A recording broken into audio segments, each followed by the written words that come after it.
Let's talk about this. It's called the Lock Room Mystery. It's a classic literary device.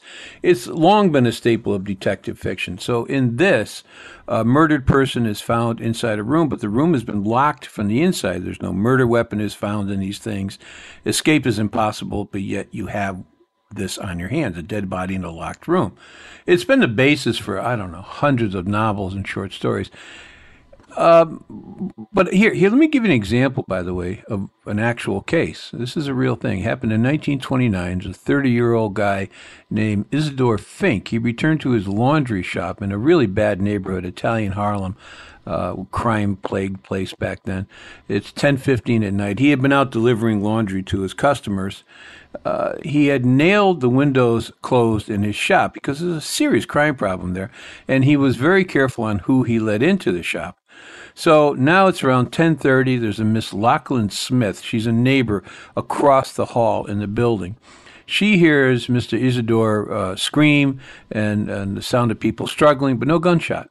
She calls the police. A patrolman, Albert Katenborn, goes to the building. The two of them try to get in. They can't get in to the guy's shop. So the policeman notices there's a narrow transom above the door. Have you ever seen one of those? They're usually glass windows that open, and the purpose of that was you'd open a window in the house or the apartment, and the wind would blow through.